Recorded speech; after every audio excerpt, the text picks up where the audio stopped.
Hi, welcome to Abhyuday classes. I'm Yogi Thakur with the same topic पर्यायवाची।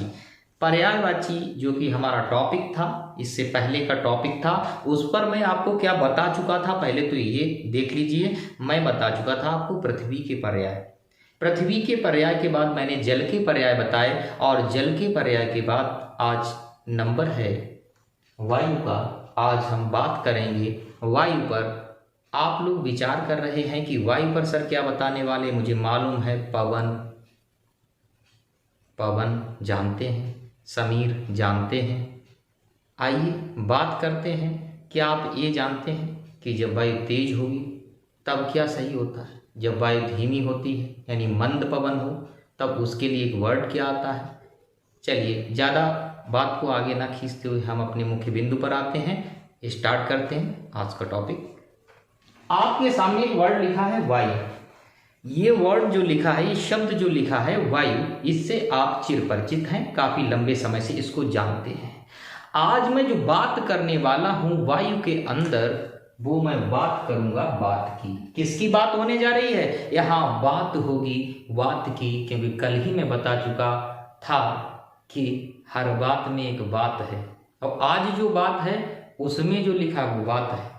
बात आप समझिएगा। तो ये बात लिखा है, इसके लिए एक ट्रिक ध्यान रखिए। बिना बात के बात नहीं होती, बिना बात के बात नहीं हो सकती। मैं अगर कुछ बोलूंगा तो हवा द्वारा आप तक वो ध्वनि पहुंचेगी, कानों तक। तो इसलिए बात से बात करते हैं, बात से बात हो पाती है। अर्थात जब हम कुछ बोलेंगे आपके कानों तक वायु द्वारा पहुंचेगा, तो इसलिए बात से बात होती है। आप तुरंत बात देखकर वायु ध्यान आ जाएगा, इसलिए ट्रिक बना दी। वैसे ऐसा कोई लॉजिक नहीं था। देखिए, वात का अर्थ होता है वायु। अब आप कहोगे सर हम पहली बार सुन रहे, वात मीन्स वायु। आप कितनी बार सुन चुके हैं मैं आपको बताऊं। जैसे आप उस दिन भी तो कह रहे थे हमें गंगोदक नहीं पता, चरणोदक नहीं पता, यानी उदक नहीं पता, फिर चरणोदक गंगोदक तो आप ही बोला करते थे। तो आप ये देख लीजिए कि आपके सामने जो शब्द लिखा है वो लिखा है वात, और कई बार आप फंस चुके हैं इसके अंदर, चक्रवात। क्या लिखा है? चक्रवात। आपने अगर केवल बात नहीं सुना होगा तो चक्रवात तो जरूर सुना होगा। चक्रवात, चक्रवात कैसी? घूमती हुई, चक्कर मारती हुई हवा, चक्रवात। चलो, ये भी नहीं जिसने सुना होगा तो एक शब्द जरूर बोला होगा।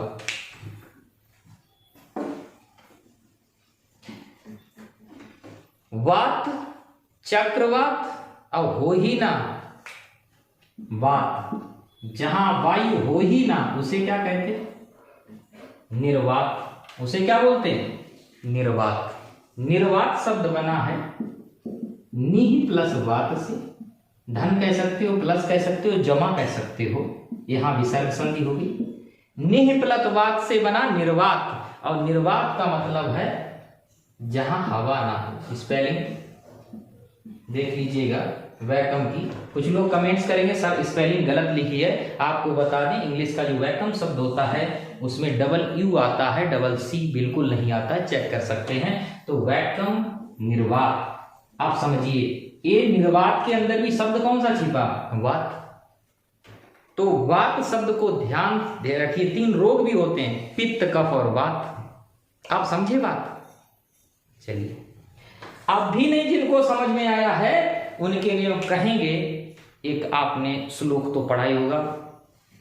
अतुलित बल धामम हेम शैलाभ देहम धनुज वन कृशानुम ज्ञानिनाम अग्रगण्यम। समय ना होते हुए डॉट डॉट अंतिम पंक्ति, वात जातम नमामि। पूरी इस प्रकार से है, रघुपति प्रिय भक्तम बात जातम नमामि। मैंने शॉर्ट इसलिए किया है कि मुझे केवल इस शब्द तक पहुंचाना था। रघुपति प्रिय भक्तम बात जातम नमामि। रघुपति प्रिय भक्तम, रघुपति के प्रिय भक्त कौन है? हनुमान जी। जिनको क्या नाम दिया वहां, वात जातम। जातम मतलब जाए हुए का मतलब जन्माए हुए। तो किसके द्वारा, वात द्वारा। वात को हम क्या कह सकते हैं, पवन। और पवन ने जिसको जन्माया है वो कहलाएगा पवन पुत्र। और पवन पुत्र किसको कहते हैं, हनुमान जी को। तो वात जातम नमामि में, वात जातम नमामि में, वात जात किसके लिए शब्द आया है, हनुमान जी के लिए। पढ़ा किसके रहे थे पर्याय, वायु के। और क्या प्राप्त हो गया फ्री में, हनुमान जी का भी एक पर्याय आपको प्राप्त हो गया। नहीं आप इतना ही जानते रहोगे। बजरंग, अब जैसे बजरंग की भी बात करेंगे हम बाद में, लेकिन अभी इतना ही देखिए, आप इतना समझ लीजिए। वात का अर्थ वायु से था और कितने तरीके से सर ने समझा दिया। घूमती हुई वायु, अगर वायु ना हो तो क्या कहेंगे, यानी एब्सेंस ऑफ द एयर क्या कहलाएगा। चलिए आ जाइए, समीर। समीर जो है ये वर्ड बहुत इंपॉर्टेंट है, इसको मैं समझा दूं, बड़ा डिटेल में समझना और हंसना बिल्कुल नहीं, ठीक है, हंसना मना है। आप ये समझ लिए जो समीर शब्द होता है वो एक शब्द अलग रख दीजिए और प्रभंजन अलग। प्रभंजन और Sameer, what's the difference between the word Prabhanjan and Sameer. तो समीर और प्रभंजन के बीच क्या अंतर है, दोनों ही वायु हैं, दोनों समझ लीजिए। समीर जो होती है वो कैसी होती, मंद पवन होती है। कैसी होती है, मंद पवन, ठीक है।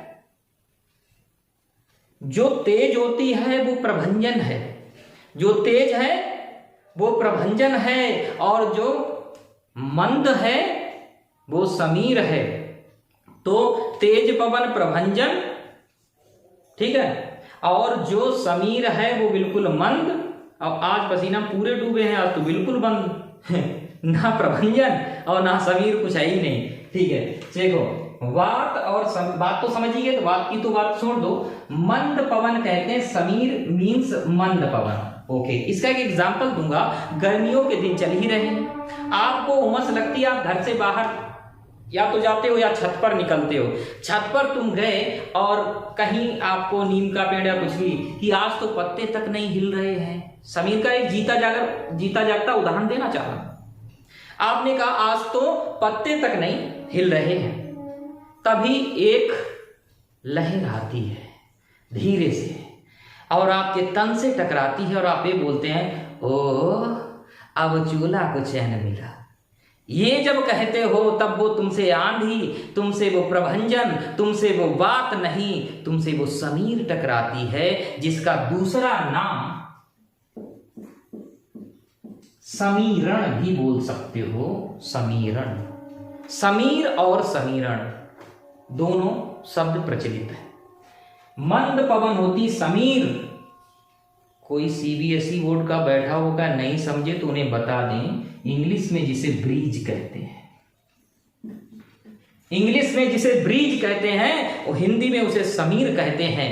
और शमीर जो उर्दू के लिए कोई बैठा हो वो समझ लीजिए वो शमीर में शाशल्यम बनता है। शमीर नहीं, मैं समीर कह रहा हूं, मैं तालब्य शाह नहीं, मैं दंती शाह बोल रहा हूं।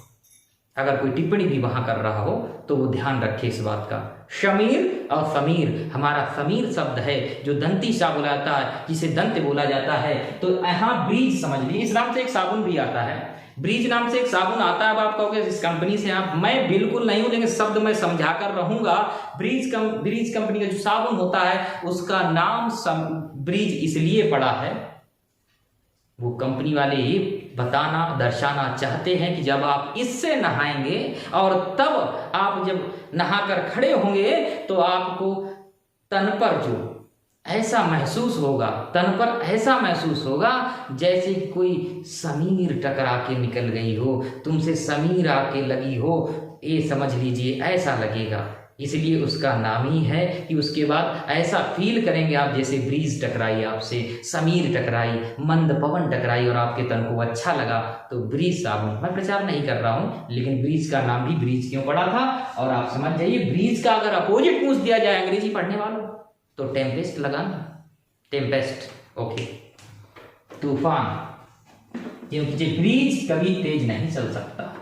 एक बात, इसके अपोजिट में कौन सा वर्ड रखना है? समीर अगर मंद पवन है तो समीर अगर मंद पवन है तो प्रभंजन तेज वायु को कहते हैं, तेज वायु। अब आप बताइए कि अगर आपका छप्पर या टीन का जो शेड डालते हैं वो उड़ रहा है तो इसका जिम्मेदार कौन होगा? प्रभंजन या समीर? छप्पर किससे उड़ेगा, प्रभंजन से या समीर से? समीर कुछ नहीं बिगाड़ पाएगी, प्रभंजन उखाड़ फेंकेगा सब, छप्पर उड़ा चला जाएगा प्रभंजन में, समीर नहीं।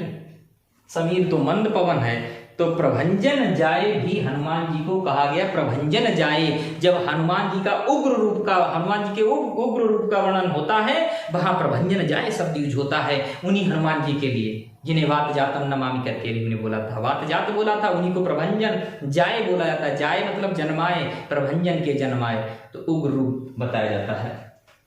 तो प्रभंजन होती तेज वायु, ठीक है। अनिल शब्द बहुत इंपॉर्टेंट है, ये अपने आप में एक वन वर्ड है, इसको तोड़े ना। अनिल इसलिए इंपॉर्टेंट है, परीक्षा में ऐसे पूछेंगे कि वायु का पर्याय नहीं है, वायु का पर्याय नहीं है, तो 4 ऑप्शन आएंगे। समीर होगा, वात होगा, प्रभंजन भी होगा, यहां पर मैं कुछ और लिखता हूं, यहां पर एक वर्ड आएगा अनल और एक वर्ड आएगा अनिल। अब हम लोग क्या करते हैं, हम हल्का फुल्का पढ़कर पहुंच जाते एग्जाम्स में और हमारे लिए प्रॉब्लम बनते हैं ऐसी अधूरी जानकारी कि अनल ऐसा ही कुछ था, ऐसा ही कुछ था, ऐसा ही कुछ नहीं था। बिल्कुल कंफर्म करके जाएं, ई की मात्रा देखकर जाएं। अनिल जो होता है वो वायु है और अनल जो होता है वो अग्नि है, अग्नि। अब याद कैसे रहे परीक्षा में? चलो योगी सर ने तो पढ़ा दिया कि अनिल है वो वायु है और अनल है वो आग है, लेकिन परीक्षा में कैसे समझ पाए? कोई ऐसी ट्रिक लेकर जाएं। आग लगेगी तो नील पर जाओगे या नल पर जाओगे? आग लगने पर नल की जरूरत पड़ेगी तो नल पर जाएंगे। तो नल जैसे दिखाई देगा, तो कब जरूरत पड़ी थी नल की? जब आग लगी थी। अरे आग इसका सही है, आग सही है, ऐसे इसको टिक करना है। बाकी के तो आपको पता ही है, दोनों जगह वायु ही है, वायु ही है, वायु। ठीक है, इतना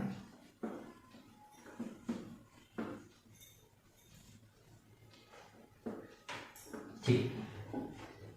अब आपके जी किसके पर्याय हो गए? वायु के। वीडियो ज़्यादा लेंदी ना हो आपके लिए, मैटर जो आपके पास मैंने पहुंचाया है, उम्मीद करते हैं समझ में आया होगा। कुछ छात्र ऐसे होते हैं वो ये कहने लगते सर अगले में क्या पढ़ाएंगे, तो देखें या तो हम उसको वीडियो को खोलेंगे उस पर। ऐसा बिल्कुल नहीं है, कोई भी चीज़ आपके लिए ऐसी नहीं हो सकती जो इम्पोर्टेंट ना हो। ये बताइए कि क्या आप अब भी चैनल को सब्सक्राइब नहीं किए हैं? अगर नहीं किए हैं तो कर दीजिएगा भैया। अगर मेरी कोई भी वीडियो आपको देखनी है तो आपको कैसे पता चलेगा कि आपने नया वीडियो कोई भी डाल दिया? आज के लिए बस इतना ही। तैयारी करते रहिएगा, चाहे यहाँ आकर करें, चाहे यूट्यूब पर वीडियोस देखकर करें, चाहे घर पर किताब से पढ़ें, लेकिन पढ़ें। धन्यवाद। जय हिंद, जय भारत।